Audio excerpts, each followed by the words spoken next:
Parashat Bamidbar. Alors, ce shiur est offert pour une Leda Kala de Aviva Mesaouda Bat Deborah, pour la Refoua Shelema de Aaron Amram ben Sliman, Yaakov ben Rachel, Eliaou ben Elian, Rav Eliaou ben Elian, Naomi Simcha bat Rachel, Zari bat Phoebe, Leilou Nishmat, David ben Mesaouda, Gabi Mecha bat Esther, Gabriel ben Esther, René Chai ben Mazal, Mathilda Noya bat Angel, Zivou Gagoun Vetor de Jenny bat Étoile, Michael ben Chantal, Yehuda ben Levana. Et encore une fois, à la réussite et à la tzlacha pour nos chayalim, que tu viennes et que tu partes, et que tu reviennes en bonne santé, et à plein de mitzvot encore.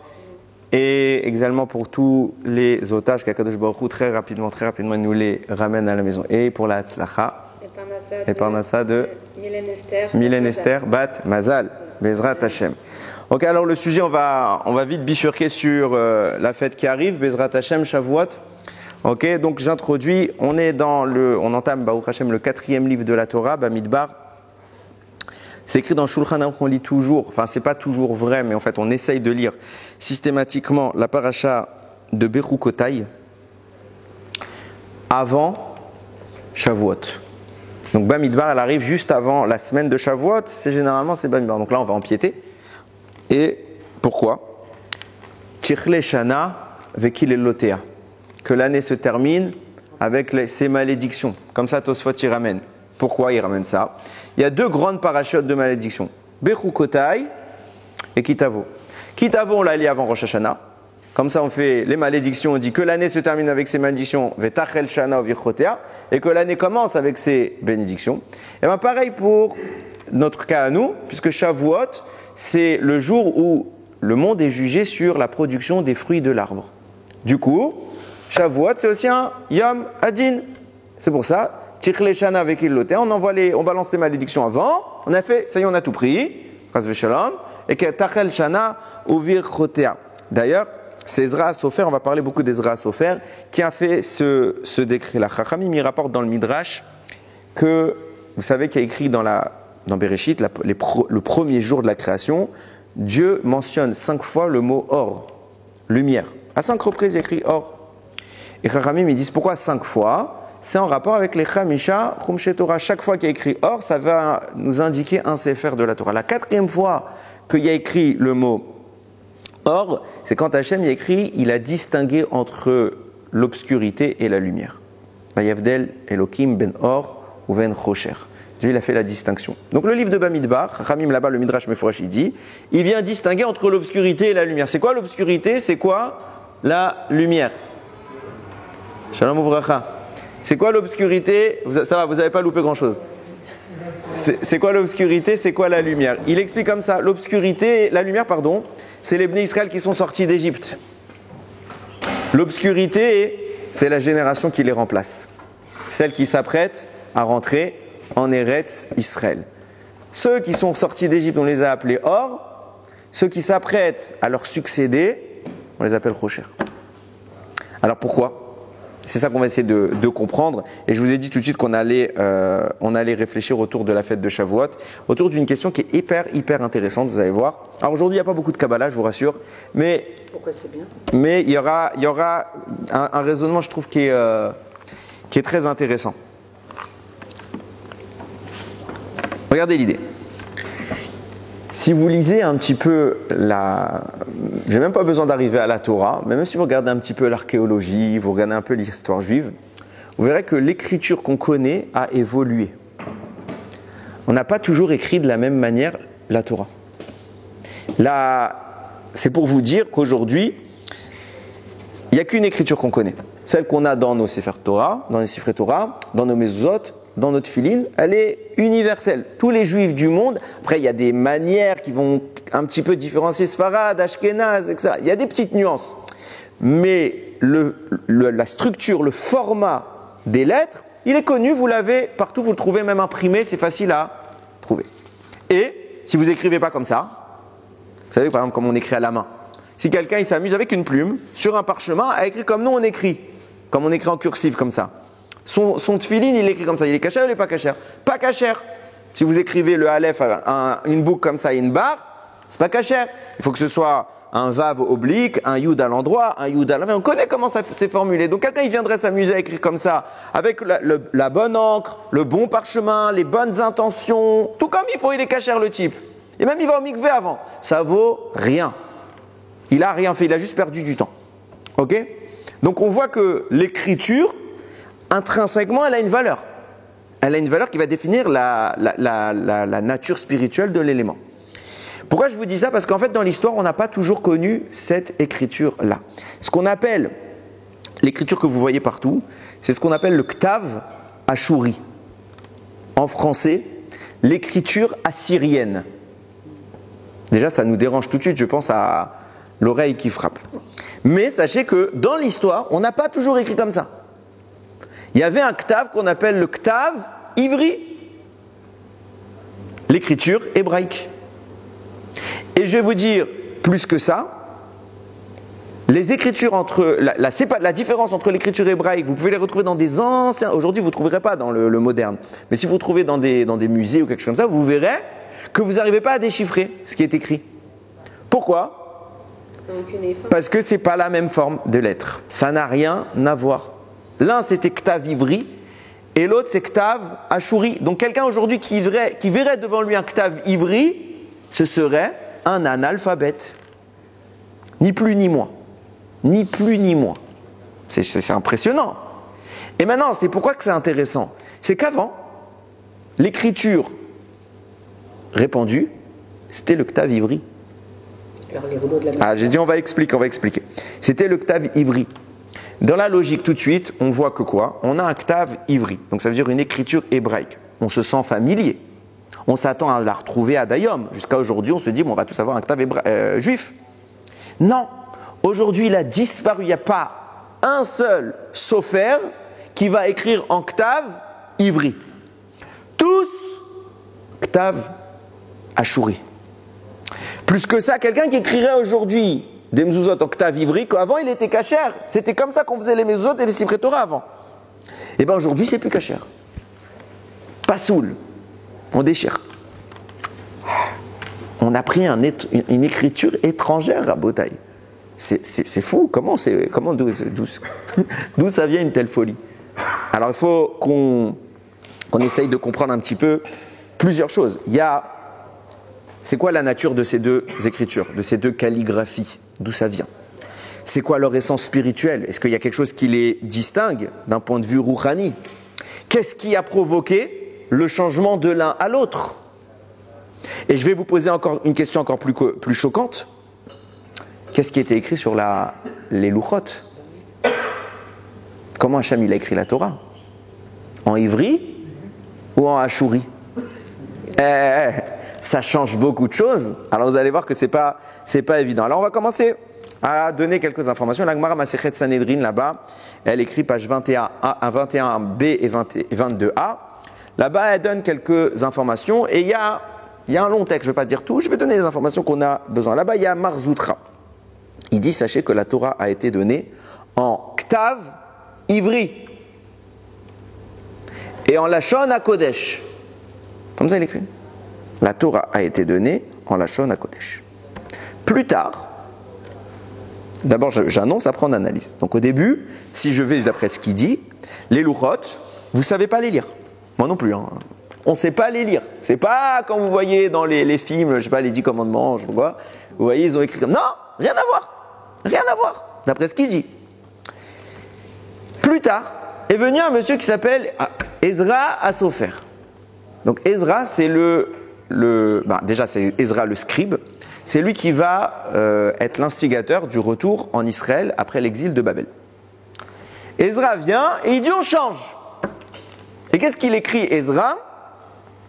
Il écrit en Ashuri. Mais pire que ça. Donc il change l'écriture que Moshe a donnée, d'après cet avis de Marzoutra. Il change l'écriture des tables de la loi, il met une nouvelle qui vient du monde Goy, et pas ivri, assyrien. Et même le dialecte, il le change. C'est pas que les formes des lettres, parce qu'on peut dire, bon, on a changé les lettres, mais les mots restent les mêmes. La prononciation. Non, il écrit en araméen. Toute la Torah. Toute la Torah, il change, il met en araméen. Ok. À la fin, La Gemara a dit, les Bnei Israël ont choisi et ils ont fait un micmac. Ils ont dit, on va garder le Ktav Ashuri, l'écriture assyrienne, et le Lachon HaKodesh. On ne garde pas l'araméen, on garde le Lachon HaKodesh. Ce qui vous a donné ce que vous connaissez aujourd'hui. La Gemara continue, mais je ne vais pas tout de suite dire la suite, je vais d'abord poser quelques questions. Quand vous lisez la Gemara, c'est écrit comme ça, Ezra a redonné la Torah en Ktav Ashuri et en dialecte araméen. Déjà, le mot redonner, il nous dérange. Ça veut dire qu'on ne l'avait plus. Puisque tu me la redonnes. Ça veut dire que je ne l'avais plus. Pourquoi tu me la redonnes? Chas Shalom, ça signifierait que la Torah a disparu. Si la Torah a disparu, alors il faut revivre un Matan Torah pour nous confirmer que c'est la bonne Torah. Parce qu'imaginons Chas Shalom qu'elle a disparu. Ok? Donc plus personne ne la connaît. Bon, il faudrait pousser le truc parce que à l'époque d'Ezra, ça fait que, entre guillemets, 70 ans qu'ils sont en exil et on sait que la Torah n'a pas disparu. Puisqu'on a la suite des prophètes, etc. Donc, bon, venez, on va dans l'hypothèse. La Torah aurait disparu. Pour me la rendre, pour que je sois sûr que c'est la vraie Torah, il faut que Dieu y fasse Mamad Har Sinaï, enfin un nouveau Shavuot. Moi, je ne crois pas à un homme qui vient me dire. C'est ce qu'ils ont fait les chrétiens, c'est ce qu'ils ont fait les musulmans. Non, on ne croit pas ça. Un homme qui vient me dire ça, c'est ce que Dieu a dit, c'est ça la Torah que vous avez reçue à Har Sinaï. Moi, je lui dis, je veux voir. Et c'est ce qu'ils ont fait les Israël. On a voulu entendre la voix d'Hachem. Une fois qu'on a entendu, on a dit, on te fait confiance pour la suite. Mais tant que je n'ai pas entendu, je n'ai pas entendu. Donc c'est difficile à entrevoir. Comment ce serait possible quoi? La Torah, elle a disparu.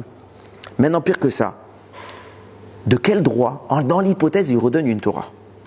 De quel droit il change l'écriture? Pourquoi? Mais à quoi ça sert?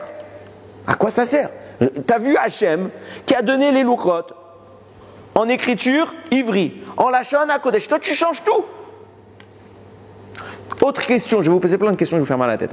Autre question, au final, les Bnei Israël, ils ont fait n'importe quoi.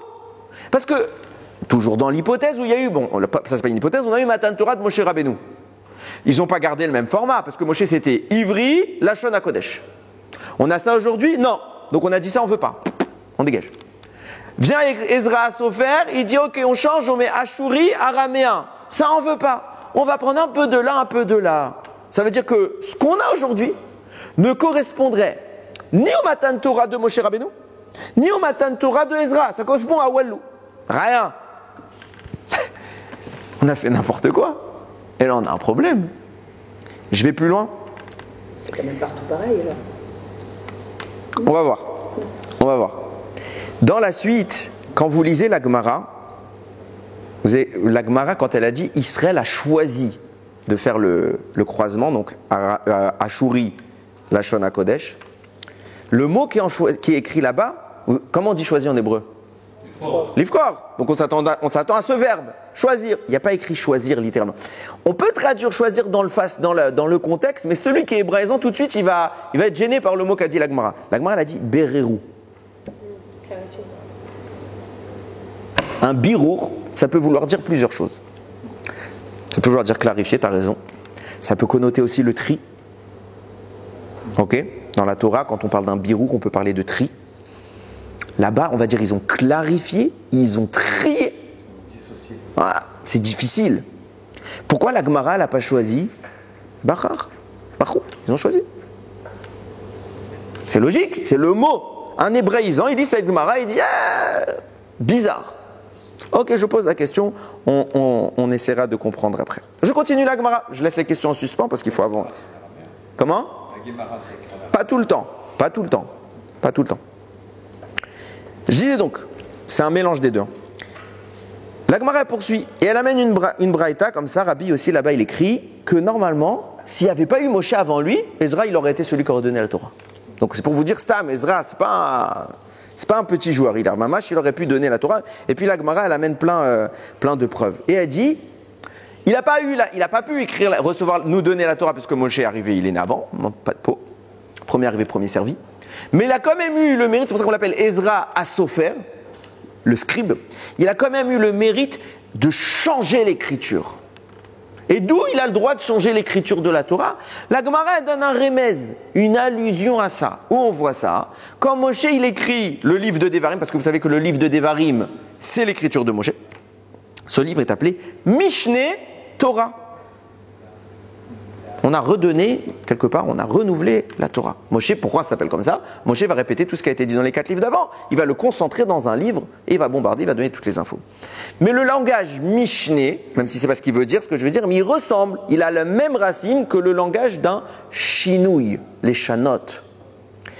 Et donc, Aramim disent, dans ce format-là, Moshe a insinué qu'on devrait un jour changer l'écriture de la Torah. Je dis le texte, après j'explique. Ok.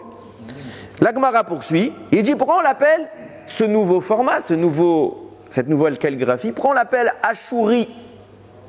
Parce qu'il vient de la Syrie, Ashur. Okay. On continue. Et vient Rabbi, il dit non, je ne suis pas d'accord avec tout ce qu'il vient de dire. Rabbi Udanasi, il dit non, sache que la Torah a été donnée en langage ashurite. Ashurite comme aujourd'hui. Et qu'est-ce qui s'est passé? On a fauté, alors on a perdu le langage ashuri, et après on a remplacé le langage ashuri par le langage ivri.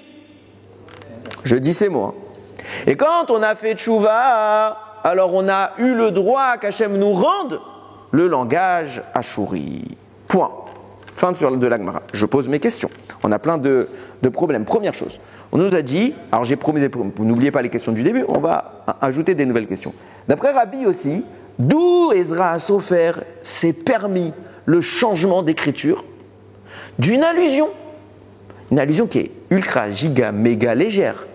Mishneh Torah, les Shanot, deuxième fois que Moshe nous dit la Torah, donc les Shanot ça ressemble, on peut changer l'écriture. Pour quelque chose d'aussi colossal, il ne faut pas un remez. Il faut un pasouk, mamash, il faut quelque chose de beaucoup plus consistant. Ça suffit. La Gemara a dit ça suffit. Ok. On va plus loin. Maintenant, que ce soit d'après les premiers avis qui nous ont dit, comment ils nous ont dit les premiers avis? D'abord, ivri, après ashuri, après combinaison des langues. Ça, c'est le premier avis. Donc, d'après Rabbi Marzoutra, qui était le premier avis que j'ai cité, on a reçu dans un dialecte qu'on ne connaît pas. Enfin, le dialecte, on le connaissait, mais l'écriture, la calligraphie, on ne la connaît pas. Vient Rabbi, dit non, on a reçu Ashuri. On a reçu Ashuri. Que tu dises comme ça ou comme ça ne marche pas. On va aller dans les deux hypothèses. Venez, on va d'après Marzoutra. Marzoutra, il a dit quoi? Il a dit, d'abord, c'était ivri. Ok? Dès le début, on n'a pas eu Ashuri. Après, l'histoire a fait que. Donc, je vous ai posé la question. Donc, ça veut dire, d'après lui, les louchot, c'était bien un dialecte qu'on a perdu. Enfin, qu'on n'a pas perdu, qu'on a banni. Banni. Regardez ce qu'ils disent. Ramim, ils disent, mais ça peut pas. Enfin, Ramim, il y a beaucoup de commentateurs qui vont arriver à cette conclusion. Ils vont dire, je comprends pas. Petit 1, si tu dis que au début c'était ivri, et après c'était ashuri. Alors la question que j'ai posée, elle est très forte. Comment c'est possible qu'une simple allusion, ça te permette un changement à l'arique? Pourquoi je parle d'un changement à l'arique? Vous imaginez à l'époque de Ezra ce qui s'est passé? Ezra, il est venu, il a dit, bon, c'est moi le boss. Tous les sifrei Torah, tous vos mezuzot à la maison, tous vos tefilin, plus cachère. Plus cachère. Je vous laisse un peu de temps. Décret, la loi entre en vigueur dans 3 semaines.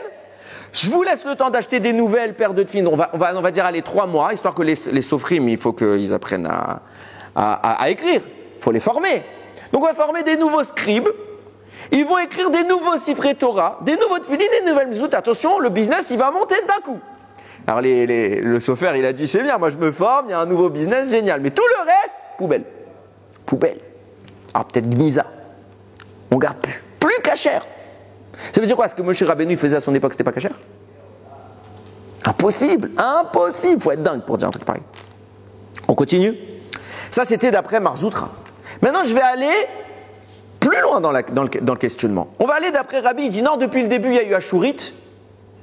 Après, on a perdu et on est passé au hébreu, ivri. Puis on a eu le mérite de notre tchouva. Parce qu'on a fauté. Donc on a perdu. On a fait tchouva. On a récupéré. Comment on a perdu? D'accord, on a fauté. Hachem, il n'est pas content.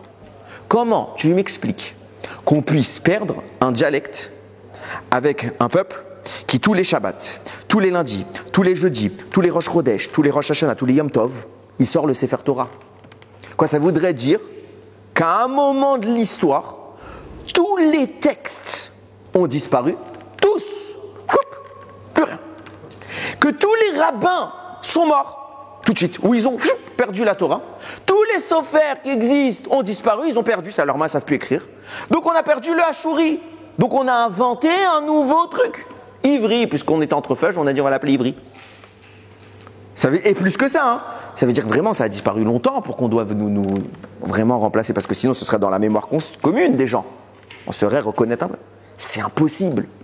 Mais c'est impossible. Et pourtant, la Gemara l'affirme. J'ai un doute, j'ai lancé l'endroit. Ouais. Mes frayeurs quotidiennes. Je disais donc, la Gemara l'affirme. Regardez comment la question elle va être renforcée. Il y a le Ritva, c'est un Rishon, c'est un commentateur sur la Torah, Il pose plusieurs questions. Déjà, je pense que vous avez entendu ça 100 fois. Istakel beoraita venivra olam. Ramim nous disent Dieu, comment il a créé le monde? Il a regardé la Torah. Les lettres de la Torah, on en a parlé je ne sais pas combien de fois dans les Shurim, les lettres de la Torah sont le socle, les éléments constitutifs de notre création. Quand vous faites un tout petit peu de Kabbalah, pas besoin d'aller loin, j'ai dit que j'allais pas parler de Kabbalah, mais un tout petit peu. C'est juste pour donner une info, c'est pas une étude. La forme de la lettre, elle est indiscutable, elle est obligée d'être comme ça. Elle ne pourrait pas être autrement. Ça veut dire que quand on fait des kavanotes, on doit penser à des lettres, à une forme de lettre. Pour ne pas penser à des formes d'en haut, on pense aux lettres elles-mêmes. En sachant que même la lettre, c'est que déjà une représentation très distante. Très, très, très distante. On ne doit pas dire que c'est ça Hachem. Mais la lettre, on sait que la lettre, c'est une combinaison de choses. Elle ne peut pas avoir une autre forme. Comment tu peux me dire que le langage de la Kabbalah, c'est exclusivement Ashuri. Exclusivement du Ashuri. C'est-à-dire que toutes les kavanotes sont basées sur ce format. D'ailleurs, tous les livres de prière de Kabbalah, qui vont à l'Pisod, ils insistent sur la nécessité fondamentale et absolue que ce soit écrit en Ashuri et en rien d'autre. Pas les langages modernes, pas Times New Roman, pas tout ça. Non, Ashuri, comme dans le Sefer Torah. Sinon, tu perds des choses. Comment tu peux me dire que la Torah qu'Hachem il aurait donnée, d'après le Marzoutra, elle n'est pas en Ashuri? Ça ne marche pas. Autre question qui pose le Ritva. Il dit, il y a une Gemara dans Megillah. Là-bas, la Gemara parle de 5 lettres spéciales, qu'on appelle Mansnafar. C'est quoi? C'est les sophites. Il y a 5 lettres dans la Torah, qu'en fonction de leur position, elles changent de structure. C'est-à-dire le même, qu'il est en début ou en milieu de mot, c'est le même, mais vous le mettez à la fin du mot, il se ferme. Pareil pour le Nun, il change de forme, il devient même, Nun, Tzadik, P, Chet. Cette forme-là de changement entre sophite et pas sophite, entre fin de mot et reste du mot, n'existe que dans le langage Ashuri. Dans le langage ivri, le même est écrit toujours de la même manière. Le Nun, pareil, et pareil pour les 5. La Gemara dit là-bas, Mansnafar, c'est les Chachamim qui nous les ont dévoilés. On les avait perdus. Cette transformation, ça veut dire que depuis le début, on les avait. Depuis le début, c'est comme ça que la Torah existe. Mais après, on l'a plus. Viens le Ritva, il dit, alors comment tu peux me poser... Si tu me dis que la Torah a été donnée en langage ivri, ça n'existait pas. Ça n'a jamais existé. C'est beaucoup plus tard. Donc on ne peut pas l'avoir. Qu'est-ce que tu me dis que c'était depuis le début, on avait ça? Et la preuve, il amène après une preuve encore plus terrifiante. Il dit, vous connaissez peut-être cette Gemara, qui dit qu'il y avait un miracle sur les louchot. Vous savez que l'écriture des louchot était transpercée. Ça veut dire ça, c'est votre table. Ok, vous avez la table, elle est comme ça. Ce n'était pas gravé dans le texte.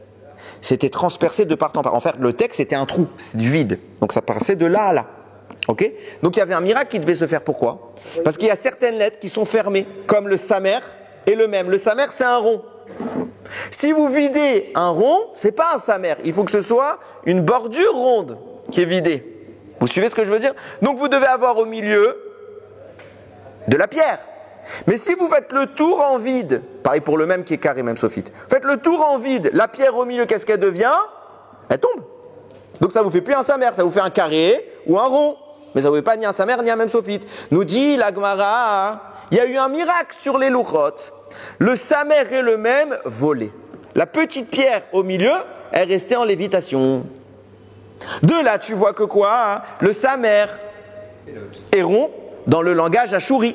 Le même sophite est carré dans le langage ashuri, mais pas dans le langage ivri. De là, tu as une preuve nette, indiscutable, que les lourotes ont été données en Ktav Ashuri. Comment tu peux me dire Marzoutra, c'était en ivri? Invraisemblable. Ça fait mal à la tête, hein. Dernier problème. On a parlé beaucoup de cette Gemara dans Menachot, qui dit, lorsque Moshe Rabbeinu il est monté au Har Sinaï, il a trouvé Akadosh Baruch Hu en train d'écrire un Sefer Torah. Il lui a posé la question, vous savez, avec Rabbi Akiva là-bas, il a vu qu'il écrivait des tagim au-dessus des lettres. On en a parlé il n'y a pas longtemps, quand on parlait du Shatnez. Les tagim n'existent qu'en langage Ashuri, pas en ivri. Hachem, il était en train d'écrire en Ashuri. Comment il vient Marzoutra, il débarque du ciel comme ça, il dit, ah non, basez tous ces textes. C'est faux. Mais là-bas, il n'y a pas de marloquette, il n'y a pas d'autre avis qui dit oui, non, sinon on aurait eu des questions. Qu'est-ce qu'elle fait tout le temps la Gemara? Elle fait une étude transversale, elle analyse les autres enseignements, elle dit, tu vois, tu contredis, tu vois, on a un problème. Là, il n'y a pas. Tranquille, ça passe. Problème. Ok, vous avez compris qu'il y avait beaucoup de questions. Alors il va falloir définir d'où viennent ces deux écritures, comment un langage rôle, j'ai envie de dire profane, étranger, à Syrie, peut être un texte, un dessin qu'on va mettre dans nos Sifrei Torah, dans l'endroit le plus kadosh qu'on a aujourd'hui, c'est le Haron. Où tu veux mettre plus kadosh que ça? On n'a pas le Beth Amikdash, donc c'est la synagogue l'endroit le plus kadosh. Et bien là-bas, on fait rentrer du chol, impossible. Vient le Maharal de Prague, génial. C'est une étincelle de lumière. Qu'est-ce qu'il dit? D'où viennent les langues? On connaît l'histoire, ça vient de la tour de Babel. Donc un peu après Noir, ils n'étaient pas contents, ils ont fait une tour, venez on va s'en prendre à Hachem, et on va y arriver. Ok. La Torah nous dit, là-bas, Vaïkol haaretz safa echat. Toute la terre ne parlait qu'une seule langue. Rashi dit quelle langue? La Shon Kodesh.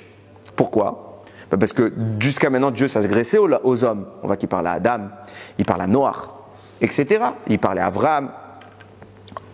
Il n'y a pas Dieu, son langage. Pourquoi je dis son langage? Parce que c'est le langage saint. Lui, il est saint. Alors, il parle en langage saint. Donc, il parle en Lashon HaKodesh. Ouais. Il parle en Lashon HaKodesh.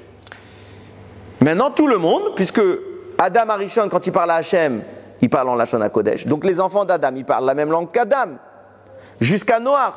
Noach, c'est un descendant d'Adam, c'est 10e génération. Lui aussi, il parle la même langue qu'Adam. Noach, il apprend à ses fils 10 générations plus tard jusqu'à Abraham. Tout le monde parle la même langue que Papi Noach. Lashon HaKodesh. Donc la Torah nous dit, c'est logique, tout le monde parlait la même langue. Safa echat, clair, net et précis. Qu'est-ce qui se passe? On connaît, ils vont se liguer contre Hachem, et Hachem, pour les disperser, il va confondre les langages. Et là vont apparaître les différents dialectes de l'histoire, les nations, etc. Chacun, l'espagnol, le portugais, l'arabe, l'allemand, etc., le français. Ok. Maintenant, on connaît qu'il y a eu, face à cette tentative, il y a eu un rebelle, il s'appelle Abraham. Le seul qui n'a pas dit, on croit qu'il n'y en a eu qu'un. Il y en a eu un deuxième, on le voit, un peu plus haut dans Parashat Noir. Là-bas, la Torah, depuis Noir jusqu'à Abraham, elle va faire tous les descendants, elle va expliquer un peu comment le monde s'est repeuplé. Et là-bas, on nous parle d'un certain Nimrod. Nimrod est un monsieur qui va avoir une grande conquête. C'est lui qui va faire mainmise sur la terre de Babel. Là-bas, il va avoir un endroit qui s'appelle Shinar. Et c'est là-bas qu'on va construire la tour de Babel. Nous dit la Torah, et c'est écrit noir sur blanc, vous allez voir. Vatireshit mamlachto Babel. Donc il a eu ce Nimrod, le début de son règne c'était Babel. Ve'erer, ve'akad, ve'chalne, c'est des villes. Be'eret, Shinar, dans la terre de Shinar. Mina haaretz haï, de cette terre, Yatsa Ashur. Est sorti Ashur. Ça veut dire quoi? Il est sorti. Vaïven et Ninvé. Il a construit la ville de Ninvé. Ved Rechovot Ir, Ved Kalach. Rachid dit, c'est qui ce Ashur? Il est sorti de cette terre de Nimrod qu'il avait conquise. Rachid écrit, Ashur a vu la réaction des gens de sa génération en train de construire une tour pour s'en prendre à Akadosh Baruch Hu. Il a fui. Il a dit, je ne m'associe pas à ces Réchaïm. Il est parti dans un endroit et Hachem lui a donné la Hatzlacha. Il a construit la ville de Ninvé, une immense ville, et d'autres encore. Rachid dit, il y a un autre monsieur qu'Avraham Avinu qui n'a pas voulu fauter. C'est qui? C'est Ashur.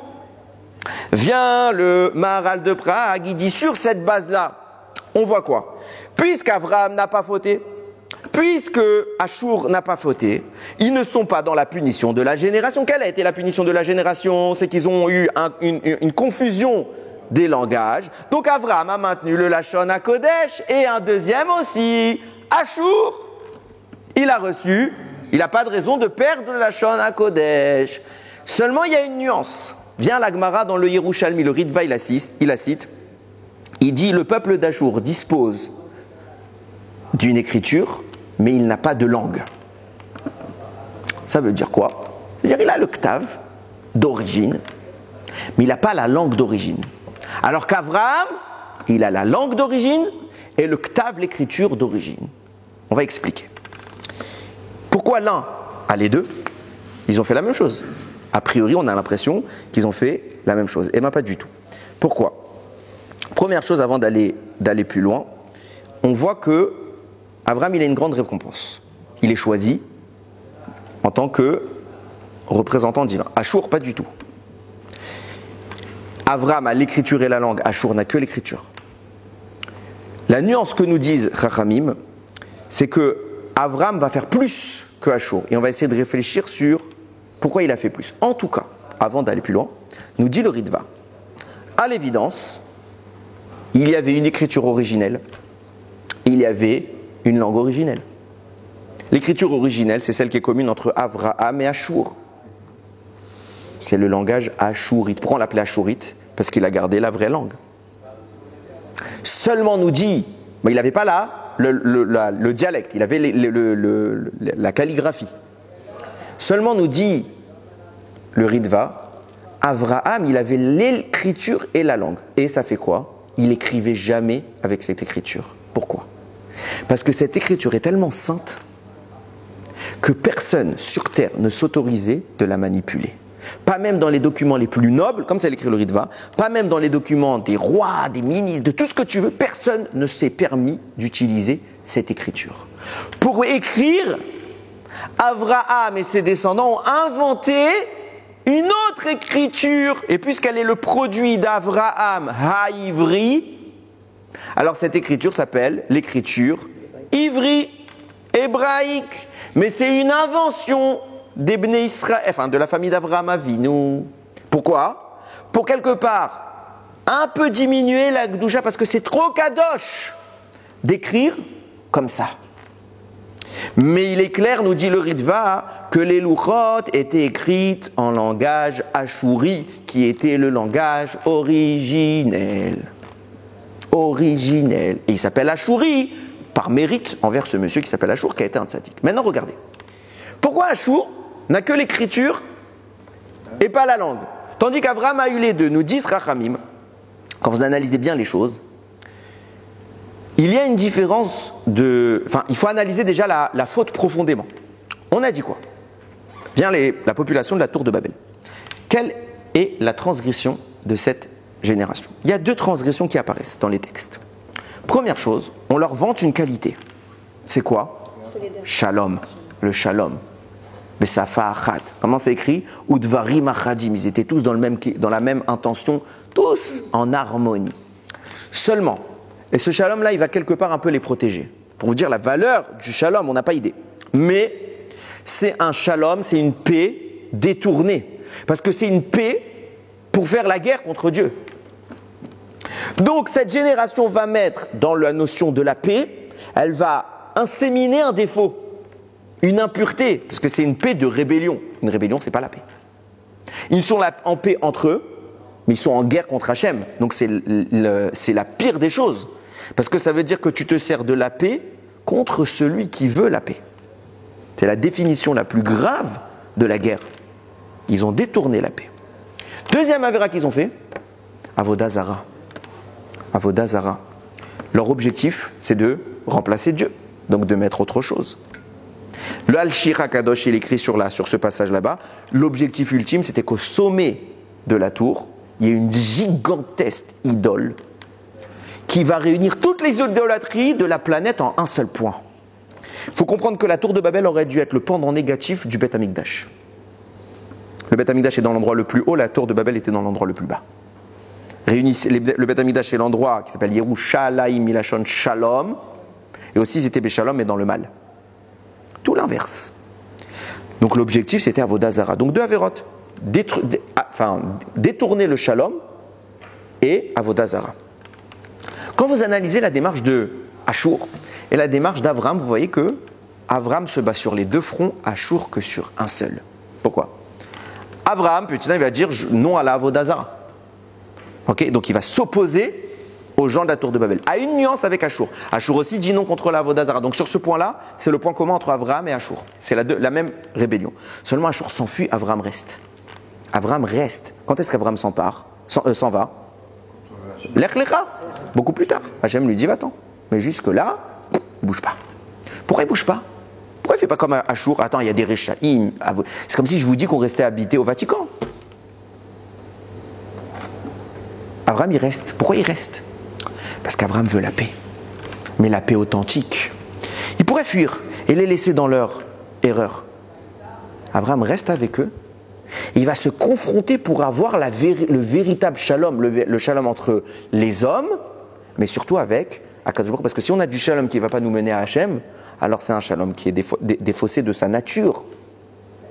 Donc Avram, il veut rester avec eux. Il ne veut pas la guerre, il va avoir la guerre. Pourquoi? Parce qu'eux ne vont pas accepter le combat d'Avram, ne vont pas accepter l'idéologie d'Akadosh Baruch Hu. Eux vont l'attaquer, Avram ne va pas les attaquer. Avram, la seule fois il va se battre contre eux, c'est parce qu'il va être obligé. Mais ils vont le jeter dans la fournaise. Avram, il va dire Yehi Ratson que tout le monde meurt. Il aurait pu. Il est tellement kadosh que s'il fait ça, il disparaît. Non. S'ils veulent me tuer, c'est pas grave. Si je dois mourir, je mourrai. Il ne veut pas les tuer. Avram, qu'est-ce qu'il essaie de faire? Il reste chez papa. Il essaie de lui faire tchouva.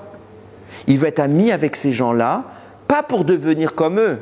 Mais c'est pas tout le monde qui peut faire ça. Mais Avram, il est tellement kadosh que même dans le mal, il arrive à rester kadosh. Il y en a qui peuvent. Nous, on est très loin de ça. Il y en a qui peuvent. Donc Avram, il dit, je vais rester et je vais tous les ramener à la Torah. Donc Avram, il agit sur le shalom, le vrai, et sur la Avodah Zara. Tandis que Ashur n'agit que sur Avodah Zara. Donc Avram va avoir les deux niveaux. Puisqu'il agit sur les deux niveaux de la faute, Avram récupère et le langage et l'écriture. Tandis que Ashur, n'ayant agi que sur la Avodah Zara, il ne récupère que l'écriture. On comprend donc que sur la faute de l'Avodah Zara, de la faute de l'Avodah Zara dépendait l'écriture originelle de la Torah, et de la faute sur le shalom dépendait le langage originel de la Torah. Et vous allez voir comment c'est extraordinaire parce que tout part de là. Tout part de là. C'est quoi la langue de Ashur? S'il n'avait pas Alors, très bien. J'ai oublié de le préciser, vous faites bien de me le dire. Ce qui se passe, c'est quoi? C'est que Ashur a le ktav, l'écriture, mais pas la langue. Pourquoi Avram n'utilise pas cette langue? Parce qu'elle est tellement gdosha que interdit. Il a dit, je ne peux pas faire descendre une telle gdosha dans ce monde. On peut parler, c'est déjà pas évident, mais écrire, ça ferait descendre trop fort. Donc, qu'est-ce qui se passe? Dans ce cas-là, Ashur non plus ne devrait pas avoir le droit d'écrire. C'est un tzaddik, a priori, quand même, Ashur. Même s'il n'est pas aussi tzaddik qu'Abraham, il est quand même pas mal, le bonhomme. Pourquoi il écrit? Parce qu'en réalité, qu'est-ce qu'il écrit? Il n'écrit pas la langue de la Torah. Il utilise les formes. C'est comme si je comparais ça à un corps sans âme. Le verbe, c'est l'âme. La lettre, l'écriture, c'est son corps qui reçoit la neshama. Alors, qu'est-ce qu'il écrivait? Il écrivait des langues rôles avec un dialecte, avec une calligraphie juive. Ça veut dire au lieu d'écrire bonjour avec un B, un O et un N, il écrit bonjour, bonjour. phonétique. Voilà, comme un phonétique. Exactement, il avait un langage rôle, mais du coup, puisque c'est un corps sans âme, les lettres ne pouvaient pas exprimer de Gdusha, donc lui, il pouvait écrire. Là où Avram ne s'est pas autorisé, il a préféré garder le langage, mais pas l'écriture. Il le connaissait, mais il se le réservait pour plus tard, au moment de Matan Torah, il s'est dit Hachem pourra écrire. Mirtav Elokim hu, c'est l'écriture d'Hachem, je lui laisse. Maintenant, regardez comment c'est phénoménal. Vient le Chida et il commence à analyser les choses. Il va citer un commentaire qui s'appelle le Radbaz. Et il précise, je le dis quand même pour être sincère, il précise, même si ce que je vais dire, une majorité des commentateurs ne sont pas de cet avis-là, il le précise clairement, vous voyez que le Chida va écrire en long et en large l'opinion du Radbaz. Et elle a une particularité, l'opinion du Radbaz, non seulement qu'elle est merveilleuse, c'est qu'elle répond à toutes les questions, là où les autres, pas tant que ça. Ils répondent. Le Radbaz, c'est clair, net, précis. Vous allez voir, c'est tellement merveilleux que En tout cas, c'est sûr que c'est les paroles d'Hachem, c'est les paroles de Torah. Le Radbaz, il pose une question. Il dit, il y a écrit comme ça. Après qu'Akadosh Baruch Hu, après que Moshe ait détruit les tables, Akadosh Baruch Hu va appeler Moshe, il va lui demander quoi? De construire d'autres tables. Yomer Hachem el Moshe, Hachem il dit à Moshe, Pesol lecha shene luchot avanim karishonim. Sculpte pour toi des tables comme les premières. V'chatafti ala luchot et adevarim, et j'écrirai sur les tables les paroles asher hayu ala luchot harishonim qui étaient sur les premières tables. Vient le Radbaz, il dit, nous on sait qu'il y a la notion de la parole et la notion de l'écriture. Si Hachem a dit à Moshe, j'écrirai les paroles, il n'a pas dit j'écrirai avec l'écriture des premières tables. J'écrirai les paroles des premières tables. Le langage vient nous indiquer quoi? Qu'Hachem limite les deuxièmes tables à la parole divine, mais pas à l'écriture divine. De là vient le Radbaz, il dit, les premières tables de la loi étaient écrites en langage divin avec l'écriture divine, la Shon HaKodesh, Ktav, Ashuri.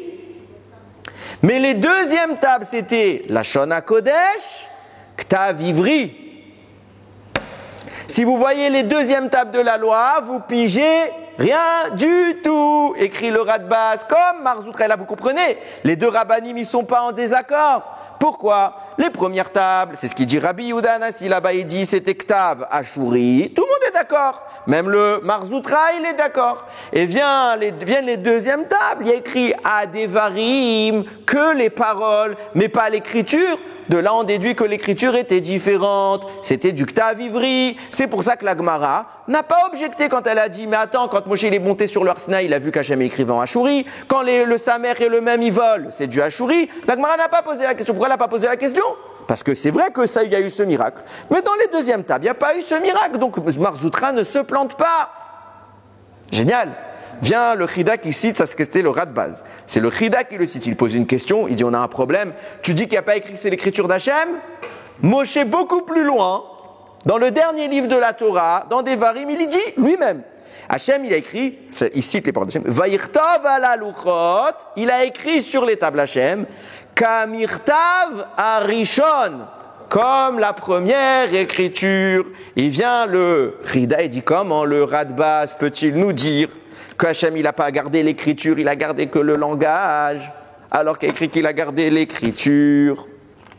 Grosse question. Et le Chida, il répond pour le Radbaz. Il dit non, c'est pas un problème. On a un Midrash qui dit, qui a écrit les deuxièmes tables? Les anges. Qui a écrit les deuxièmes tables? Non, la Torah c'est écrit Hachem, vechatavti ala luchot. Et j'écrirai sur les tables. C'est qui je?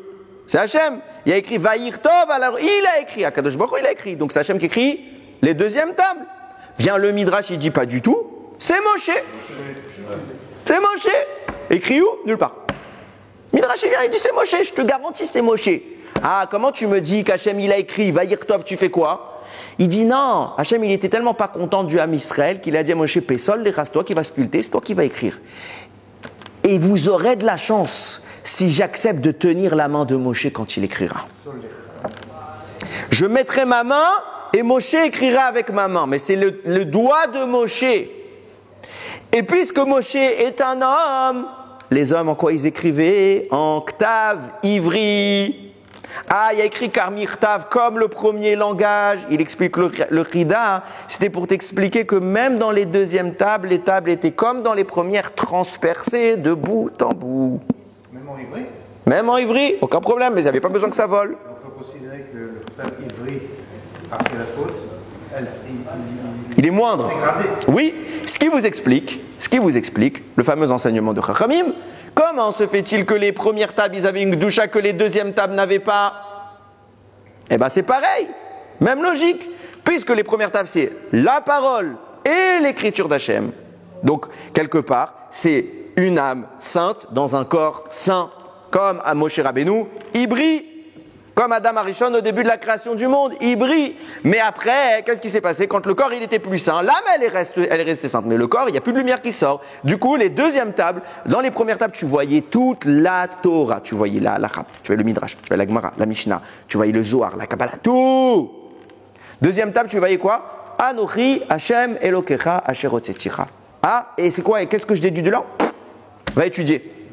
Va étudier, Moshe, il va t'expliquer. Moshe, il va expliquer à Yeshua, Yeshua aux anciens, etc. Les anciens aux prophètes. Première Mishnah de Pirkei Avot que vous connaissez tous. De là, on commence à comprendre quelque chose d'extraordinaire. L'agencement des choses, elle est phénoménale. Maintenant qu'on a compris ça, on va commencer à reprendre les deux avis. Marzoutra nous a dit Ktav Ivri, deuxième table. Rabbi nous a dit au début Ktav Ashuri. Après, ils ont fauté, ils l'ont perdu. Pourquoi ils ont fauté? Le veau d'or. On l'a perdu, Hachem tout de suite il l'a enlevé. Moshe il descend avec le Ktav Ashuri. On a à peine le temps de c'est joli, paf, cassé. C'est fini. Vous l'aurez pu. Nouvelle table, Ivri. Et regardez comment c'est phénoménal de précision. J'étais comme un fou cet après-midi. Regardez bien. Je vous ai dit quelle était l'origine de ces deux langues, enfin de ces deux sources. C'était Abraham et Ashur. Abraham a eu la double attitude, il a agi sur le shalom, il a agi sur la Avodazara. Ashur que sur Avodazara. Vous suivez jusque-là. Vous remarquez pas qu'il y a deux dons de la Torah officiels? Je ne parle pas des deuxièmes tables, je parle des premières tables. Ça ne s'est pas fait en un jour.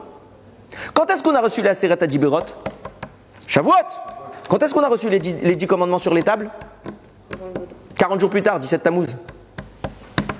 Deux dates pour donner la Torah. Le 17 Tammuz aurait dû être un Yom Tov, dont on sait que ça aurait dû être un Yom Tov. La veille, ils ont fait le veau d'or. Et qu'est-ce qu'il a dit à Aaron? Chag l'Hashem machar.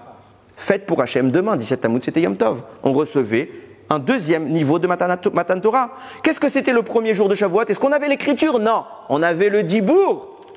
Que le Lachon. On avait un Matan Torah pour Lachon à Kodesh et un deuxième Matan Torah pour le Ktav.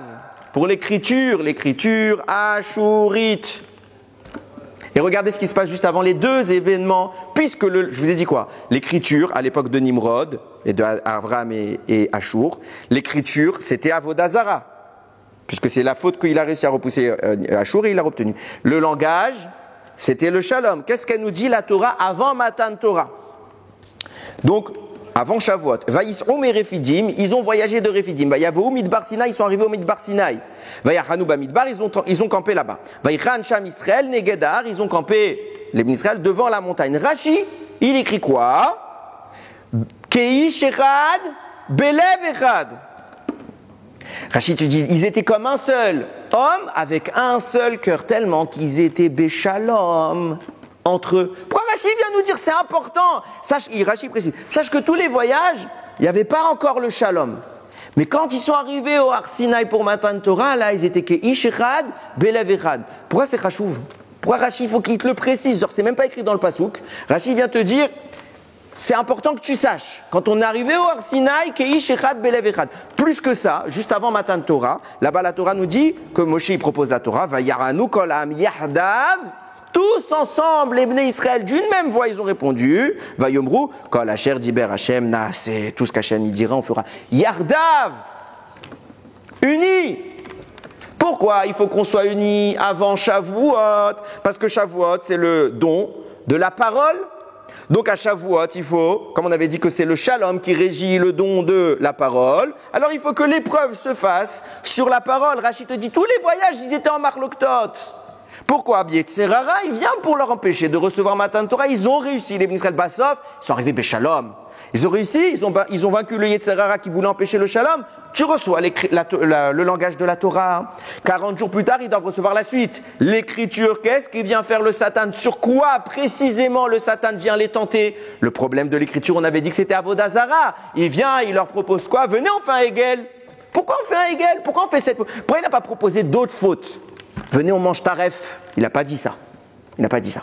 Il n'a rien dit taref. Bon, après, il y avait d'autres avérotes qui étaient visés. Mais le premier, c'est Hegel. Venez, on fait des meurtres. Non, Hegel. Pourquoi? Parce que le challenge, c'est de battre le Yetzerara de Avodazara pour pouvoir récupérer l'écriture de la Torah. Manque de peau, on a fauté. Donc, qu'est-ce qui se passe? L'écriture, elle est en descente, elle est en téléchargement, et ils vous mettent problème de connexion.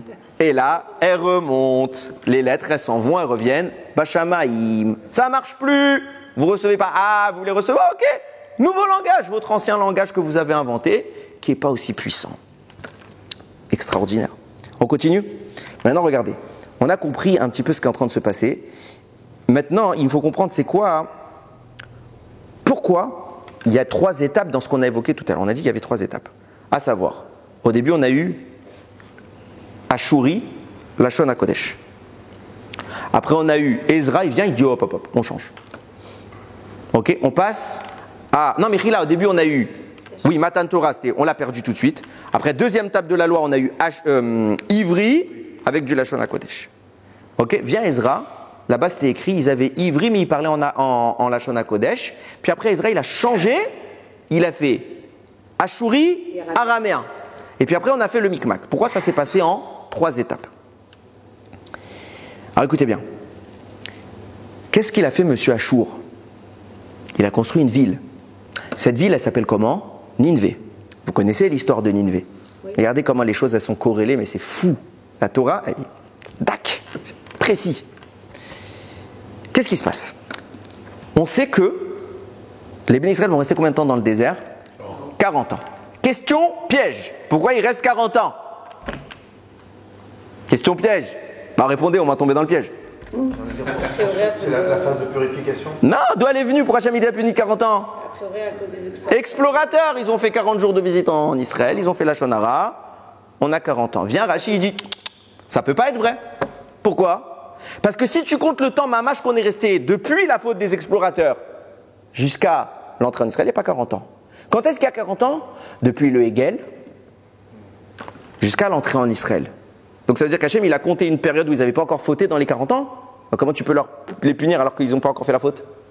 Réponse de Rashi, sache qu'en réalité, depuis Matan Torah, Kadosh Baruch Hu avait prévu d'empêcher les Bnei Israël d'entrer dans le désert, en Eretz Israël. Et il a attendu que la coupe soit pleine, qu'ils fassent une nouvelle faute pour le leur annoncer. Mais depuis Matan Torah, pourquoi Matan Torah? Parce qu'il fallait, pour recevoir l'écriture, il fallait 40 jours. 40 jours se sont transformés en punition de 40 ans. Pourquoi? Parce que jusqu'à maintenant, la parole d'Hachem était en exil et l'écriture de la Torah était en exil. C'est pour ça qu'on est allé en Égypte. On a fait un travail, et retenez bien le mot que j'emploie, on a fait un birour, on a fait un tri du mal et du bien, et on a libéré le langage, on a libéré l'écriture. Pour ça qu'Abraham, jusqu'à maintenant, il ne se permettait pas d'écrire. Le langage est en exil. Moshe dira à Kadosh Baruch Hu, même la langue, elle est en exil à l'époque de l'Égypte. Pourquoi? Il dit Kaved P, Vekaved Lachon. Je ne peux pas parler à Paro. Ma bouche est lourde. Ah, ça va, tu bégayes. On s'en fiche, c'est Paro, on dirait c'est qui? Non, je ne peux pas. C'est quoi le problème de Moshe? Même le langage, le Lachon HaKodesh, c'est dur pour un humain de le maîtriser, tellement que la Touma dans ce monde, elle est grande. Et qu'est-ce qui se passe? Moshe, il dit je bégaye, je ne peux pas parler. Qu'est-ce qu'il fait une fois qu'on a reçu la Torah? Enfin, il y a quel Moshe? Il réunit tous les Bnei Israël, il fait un discours devant 3 millions de personnes. Ben, pour quelqu'un qui a des problèmes d'élocution, il dicte un livre entier de Torah, des varim devant tout le monde, il n'y a plus de problème d'élocution. La Chachamim me dit que la Torah m'a rappelé Lachon. Elle a guéri le Lachon. Pourquoi? Parce que le Lachon était en exil, il a été libéré d'exil et on a réussi cette libération parce qu'on l'a reçu à Matan Torah. Par contre, le Ktav, qui lui aussi était en exil, on l'a libéré en allant en Égypte. Mais il est reparti en exil parce qu'on l'a redonné le veau d'or. Qu'est-ce qui se passe? Qui est encore sur cette terre le détenteur de cette écriture? Un monsieur qui s'appelle Ashur. Il ne sait pas ce que ça fait lui parce qu'en fait il n'a pas le Lachon HaKodesh. Mais il a l'écriture. Là-bas, Hachem il va envoyer ses descendants beaucoup plus tard. Ils font des avérotes. Il leur envoie un prophète juif pour leur dire j'ai pas envie de vous tuer, je veux vous sauver. Il a fait ça pour Sodome. Il leur a envoyé Abraham, va leur faire tchouva. Non, eux ils meurent. Toutes les nations du monde qu'Hachem a voulu détruire, ils n'ont pas eu de prophète. Nous, on a nos prophètes. En plus, un prophète juif qui va aller chez les goïms. Hachem, pour eux, il envoie un tzaddik, il envoie Yona. Yona, il dit, pourquoi tu m'envoies? Moi, je ne veux pas y aller. Hachem, il dit, oui, ils ont un srout. Srout de qui? De Ashur, que lui, il a une mitzvah, donc oui, pour eux, j'envoie. Qu'est-ce qu'il leur dit là-bas? Yona. Il a dit, si vous ne faites pas tchouva, dans 40 jours, papapam. Disparition. Disparition. Ils font quoi? Tchouva. Pourquoi ils font tchouva? Vous savez pourquoi ils font tchouva? Ils ont eu peur. Pourquoi ils ont peur? Les autres nations, ils n'ont pas peur, ils ont peur. Quoi, si c'était tellement des Réchaïm qu'Hachem, il voulait les détruire. Je vais vous dire mieux, la logique, elle est évidente. C'est des Réchaïm plus grands Réchaïm que les autres villes, puisqu'Hachem, les autres villes, il les a pas détruits. Donc ils sont pires. À cette époque-là, c'est eux les pires. Les pires, ils ont fait tchouva, alors que les autres, ils sont loin. Comment ils font tchouva? Nous dit Pirkei des Rabbi Eliezer, qui était le roi? Non. C'était Paro. Le Paro qui était en Égypte, qui a vu les Djiplés, qui a vu la mer, il a crié Miramocha Baalim Hashem, Mikamocha Nedar Bakodesh. Qui est comme toi parmi les dieux à Kadosh Baruch Hu? Je reconnais, c'est toi le vrai Dieu. Il s'enfuit, Hashem, il dit, ah, tu reconnais? Je te laisse en vie. Pourquoi je te laisse en vie? Je veux que tu témoignes au monde, Ani Hashem. Il s'enfuit. Bon, il n'a pas été tzaddik. Il est venu, incognito, il était bon politicien, il a été élu aux élections, suffrage universel. Hop, il arrive, roi de Nineveh. Il voit un prophète Fush qui arrive. Il dit, bizarre, c'est un barbu. La dernière fois qu'un barbu il est venu chez moi, ça s'est mal passé. Le prophète, il leur dit, je suis envoyé d'Hachem. Il dit, oh, je l'ai déjà vécu celle-là. Si vous ne faites pas de tchouva, vous allez tous mourir. Paro, il fait hop, hop, hop, hop. Vous savez tout ce qu'ils racontent là, les juifs? C'est vrai. C'était moi là-bas. Faites tous tchouva, on va tous mourir, c'est pas une blague. Ils font tous tchouva. Mais ils font une tchouva parce qu'ils ont peur. Nous dit le Pirkei des Rabbi Eliezer, au bout d'un temps, ils ont fait les beaux, Hashem leur a pardonné. Au bout d'un temps, ils sont revenus, cherche le naturel, il revient en galop. C'était pas sincère, ils ont fait la vérote. Les 40 jours qu'Akadosh Baruch Hu leur a accordés se sont transformés en 40 ans. Au bout de 40 ans, Akadosh Baruch Hu les a tous détruits. On connaît moins la fin de l'histoire. Hein. Au final, Akadosh Baruch Hu les a tous détruits. 40 jours, 40 ans, comme au Har Sinaï. Pourquoi? Parce que eux, ils étaient détenteurs de l'écriture, qu'il fallait qu'on aille la récupérer. Et quand est-ce qu'on l'a récupérée? À ce moment-là, à peu près en parallèle, un tout petit peu plus tard. Il se passe, et c'est en réalité, c'est une partie de la Gemara que tout à l'heure j'ai citée dans Sanhedrin, vous savez, tous les avis, qui a écrit quoi, etc. Là-bas, la Gemara a dit, comment ça se fait, d'où on sait qu'il fallait changer l'écriture? Vous avez dit, Mishneh Torah, et Israël s'est permis de changer parce qu'il a écrit Mishneh Milachon Shinui. Deuxième fois que Hashem nous donne la Torah, répétition de la Torah, langage de changement, allusion très faible. Là-bas, la Gemara cite un texte de Daniel. Là-bas, c'est dans le Pérec 5 de Daniel. Oui, c'est Pérec 5. Là-bas, Daniel raconte qu'il y avait le fils de Nebuchadnezzar qui s'appelle Belshazzar.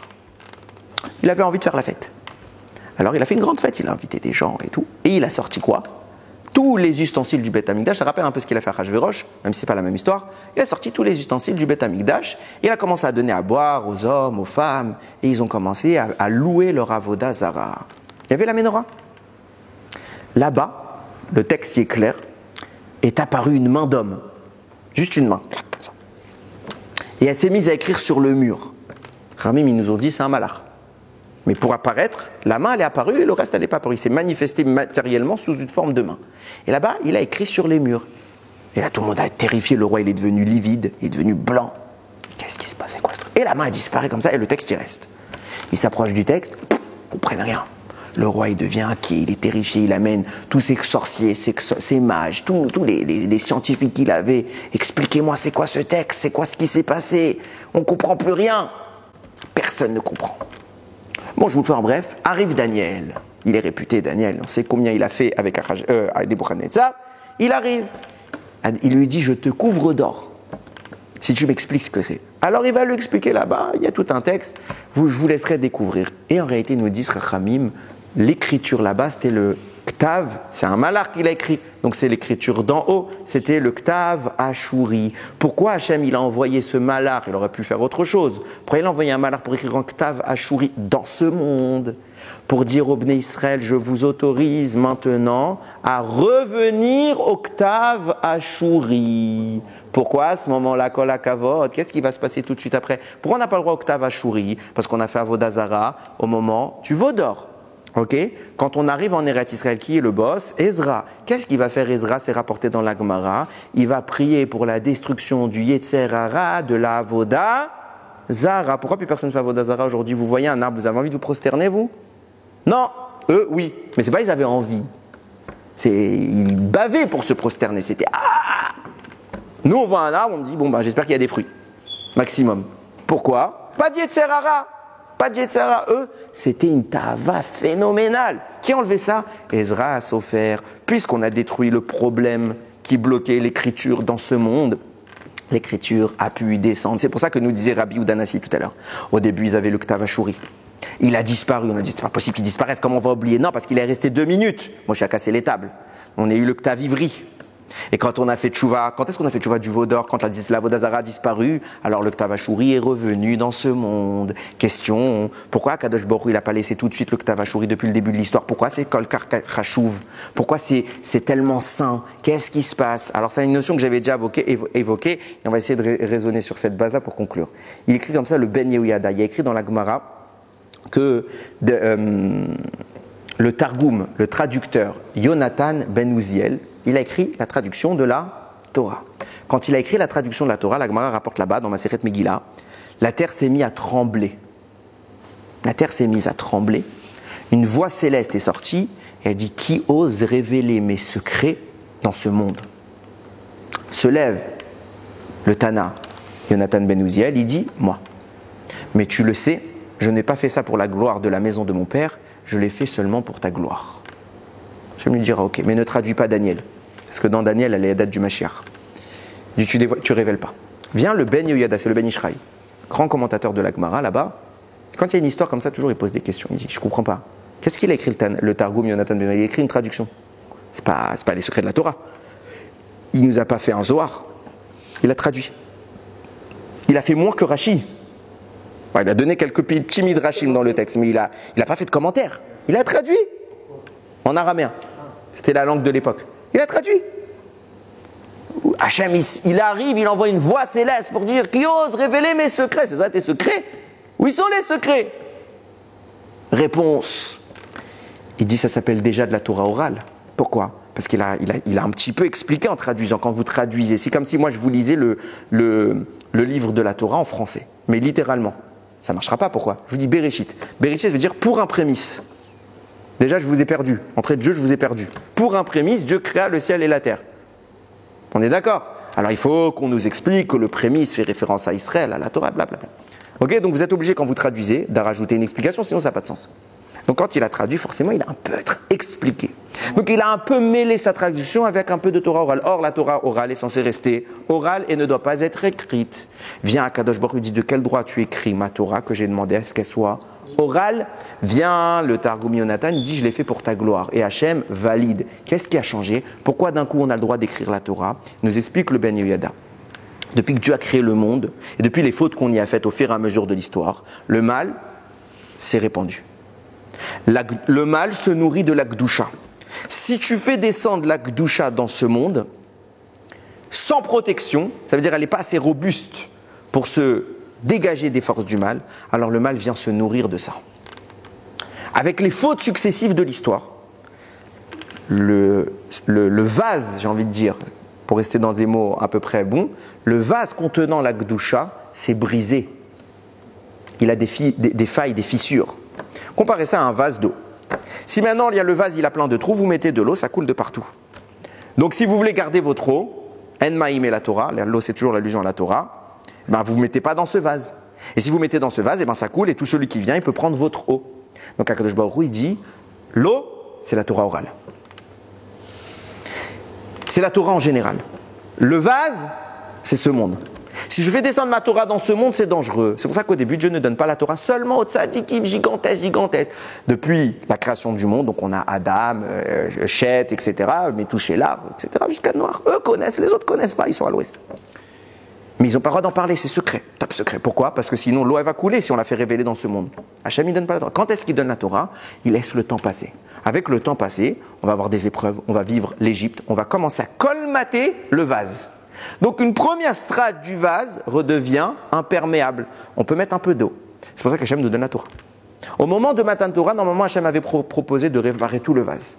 Donc on a arrivé, première épreuve, le Shalom, on a réparé l'écriture. Deuxième épreuve, la Avodaza, on avait réparé si on avait réussi. Tout le vase est rempli, on peut mettre toute l'eau, je vous donne toute la Torah. Comme c'était prévu, les premières tables contenaient toute la Torah. On a recassé le vase. Donc Hachem il dit, bon bah la partie qui n'est pas cassée, je la remplis d'eau. La partie qui est cassée, je la remplis pas d'eau et je la garde en secret. Donc vous avez l'apparition d'une distinction dans la Torah, la partie de la Torah écrite, qu'elle peut descendre, et la Torah orale, elle reste orale, entre nous, top secret. Avec le temps, donc on n'a pas le droit d'écrire. Pourquoi on n'a pas le droit d'écrire? Et pourtant, nous dit le Ben Yehoyada, on a fini par écrire tout. Mishnah, Gemara, Halacha, Midrash, tout. On a tout écrit. Même le Sod, on l'a écrit. Pourquoi? Parce que le temps a fait qu'on a eu d'autres épreuves. Donc on a consolidé un deuxième niveau. Donc, au moment où on a considéré le 9e niveau, vient le Targum Yonatan Ben Uziel, il dit je peux révéler un peu plus. Et je peux l'écrire. Un peu plus tard, à l'époque de Rabbi Yehuda Nassi, on va consolider un 3e niveau. On peut écrire la Mishnah. À l'époque de la Gemara, on va consolider encore un niveau. Gemara, Halacha, Shulchan Aruch, etc., etc. Au début, quand ils ont écrit des textes de Halacha, le Rambam, quand il a écrit son livre de Halacha, les gens ils l'ont maudit. Ils n'ont pas accepté le Rambam au début. C'est plus tard qu'on l'a accepté. Pourquoi? Le monde n'était pas prêt. Il était à la transition, à la charnière. Après, la Halacha orale entre Rabbanim, le Shulchan Aruch, il a dit ça y est, c'est fini, on peut écrire. Après, plus tard, le Harizal va dévoiler ce que le Zohar décaché, etc. Jusqu'à qu'on a Baruch Hashem, Adayom. On écrit. On n'a pas une génération qui a écrit autant de livres que nous. Ok? On commence à comprendre tout ce qui est en train de se passer. Au moment où Avraham, Yitzhak, Yaakov connaissent cette Torah, ils n'écrivent pas le Lachon, le Ktav Ashuri. Il est trop kadosh. Si on écrit cette écriture-là dans un monde abîmé, les forces du mal vont la récupérer. Donc eux disent, on la garde secret, on va brider le potentiel. Jusqu'à que le monde soit prêt. On a bridé le potentiel. Maintenant, on va commencer à comprendre. Et jusqu'à une fois qu'on est arrivé, au fur et à mesure du temps, on a écrit, on a récupéré le Ktav Ashuri, qui est l'écriture originelle, etc., etc. Je reviens à ma toute première question quand même, il ne faut pas l'oublier. Je vous avais dit pourquoi la génération qui est sortie d'Égypte est appelée la génération de la lumière, et la génération qui est rentrée en Israël est appelée la génération de l'obscurité. Réponse très claire. Parce que même si la génération qui est sortie d'Égypte n'a pas eu la chance de garder l'écriture, ils l'ont vu un peu. Quelques secondes.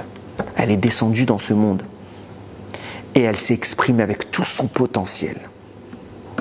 Et quand il y a eu le Vaudor, tout de suite elle s'est enfuie pour pas que le mal puisse s'en saisir. Elle s'est exprimée pleinement. C'était ça le Matan Torah qu'on voulait. Ça a duré 40 jours.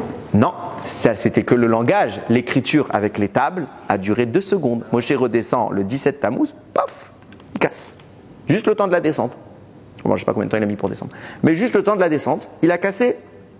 Donc l'énergie est à nouveau disséminée dans le monde. Qu'est-ce qui se passe? On la récupère avec le temps. On la récupère. Il y en a qui n'ont jamais vu cette énergie. C'est qui? Ceux qui sont sortis et qui sont entrés en Eretz Israël.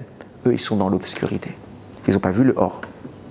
Ils l'ont entendu, mais ils ne l'ont pas vu. Décrire quelqu'un et voir quelqu'un, c'est pas pareil. Je vous dis, vous savez, vous êtes devant un beau paysage, mais vous ne vous voyez pas, vous. Je vous raconte mes vacances et j'ai été à bel endroit, belle montagne, belle plage, belle forêt. Tant que vous n'avez pas vu, vous avez quelques petites idées, vous allez mettre quelques couleurs, mais va me le faire en dessin, il faut s'accrocher. Moi, j'ai vu. Quand j'ai vu, c'est imprimé dans ma rétine. Les Israël qui ont vu Matan Torah, même, ils ont fait le Vaudor. Pendant 2 secondes, ils ont vu ces tables. Ils ont atteint un niveau qui s'appelle or. Et ce niveau, il est tellement différent de celui qui n'a jamais vu ça que l'autre, on l'appelle Rocher. Rocher. Tellement titanesque ce qui s'est parlé de niveau. C'est ça le Matan Torah. C'est ça Shavuot. C'est ça Shavuot. Commencez à réparer étape par étape. On va recevoir un bain de lumière. Et le but, c'est que ce bain de lumière soit téléchargé en nous pour briller dans le monde. Pour qu'on puisse l'écrire. Pour qu'on puisse écrire plein de chidushim sur la Torah. Et on ne peut pas se contenter d'un peu. Il faut une source qui est titanesque, géante. C'est pour ça que d'après, si vous regardez vraiment dans les textes de Halacha, comme ça il écrit Rav Ovadia Yosef, la vraie mitzvah de la veillée, c'est que pour les hommes, la mitzvah de la veillée, les femmes, Baruch Hashem, vous êtes tranquilles, vous pouvez faire dodo. Nous, on ne va pas pouvoir dormir, mais non, c'est pour les hommes. Après, vous voulez rester, il n'y a pas d'obligation, mais vous pouvez. Comme vous voulez. Mais la vraie mitzvah, c'est quoi? La vraie mitzvah, ils écrivent Chachamim, en tout cas, c'est écrit comme ça dans tous les livres de Sod. Il n'y a pas un livre de Sod qui ne va pas vous dire ce que je vais vous dire. Et même comme ça, c'est écrit dans le Shulchan Aruch, et même comme ça, c'est écrit dans le Rav Ovadia Yosef Adayom. C'est pas le Tikkun. Le Tikkun, il faut lire le Tikkun. Il y a tout un texte là-bas à lire. Il y a plein d'endroits où on va vous faire des veillées d'études. Pourquoi on fait ça? Alors il y a des rabbanim qui n'étudient pas le Sod. Ils vont dire c'est mieux parce que le Tikkun, c'est pour ceux qui ne savent pas étudier. Comme ça, c'est écrit dans certains livres. Je ne dis pas que c'est vrai, je ne dis pas que c'est faux, je suis plus petit que je ne peux pas me permettre. En tout cas, ce n'est pas ce qui est écrit dans les livres de Kabbalah. La Kabbalah, elle insiste, Tikkun, Tikkun, Tikkun.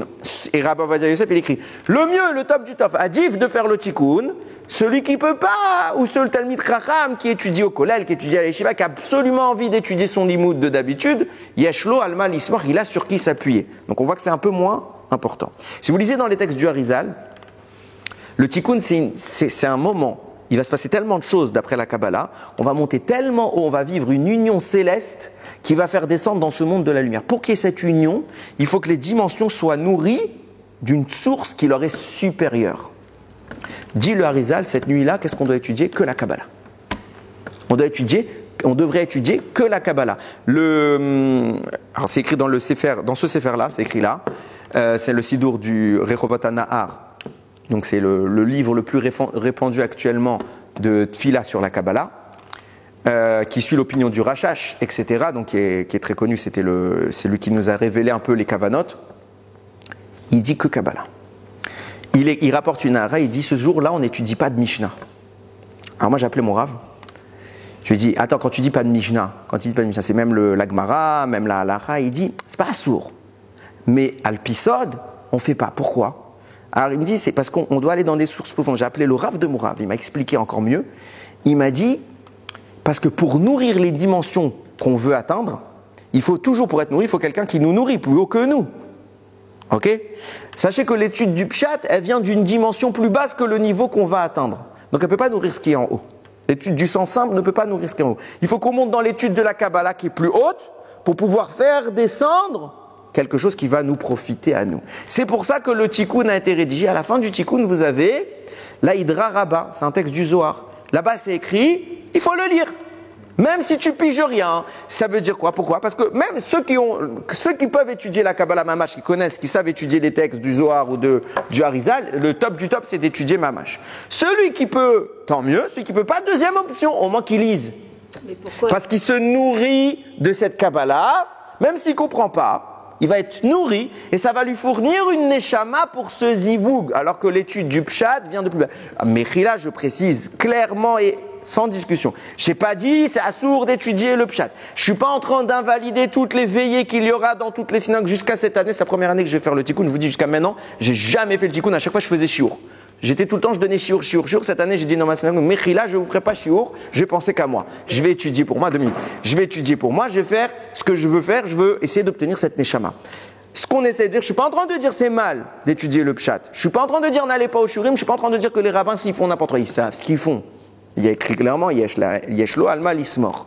Je dis que dans la définition authentique de ce qu'est cette veillée, si vous allez dans le sens profond, mieux de faire le tikkun que de faire du pshat. Malgré tout, il y en a qui vont s'endormir s'ils font le tikkun. Alors on leur dit va écouter un cours qui va un peu te réveiller. Mais en attendant, l'idée, elle est là, c'est essayer d'obtenir ce or, cette lumière qu'on essaye depuis des années, depuis la création 5785 ans, qu'on essaye de dévoiler dans le monde. Et quand la lumière, l'âme va rentrer dans le corps, ça s'appelle la vie. Et tu choisiras la vie. On retourne à l'arbre de la vie, on sort de l'arbre de la connaissance, on retourne dans un tikkun parfait, pur. Et là, enfin, Bimera Biyamenu, Akadosh Baruch Hu nous envoie Mashiach. Il nous révèle toute la Torah, cette Torah qu'on rêve d'avoir toute notre vie. Il ne faut pas perdre un instant. Bezrat Hashem à Shavuot, vous allez recevoir pourquoi vous? Faut pas que je m'exclue, on va recevoir tout le stock de Torah qu'on va dire dans l'année à venir. Comme je le dis à chaque année, à cette période, tous les divrei Torah que je vais faire Bezrat Hashem, tous les shiurim que je vais faire l'année à venir, avec l'aide d'Hashem, je vais les recevoir à Shavuot. Je suis très pressé. Je vais avoir la version 5785. On est tous pressés de recevoir cette Torah. Et je suis aussi pressé d'écouter la Torah de tout le monde. Donc Bezrat Hashem, les Chachamim, tous les Talmidei Chachamim, et même tous les autres, tout le Ham Israël. On va tous écrire de la Torah. On va tous parler d'Akadosh Baruch Hu. On va tous faire briller son nom. Il va venir nous envoyer Mashiach pour reconstruire sa maison. Et là, la véritable lumière descend. Mashiach arrive. Akadosh Baruch Hu redescend dans sa maison. Bimera Biyamenu. Il reconstruit le Beth Amikdash. Baruch Adonai Leolam.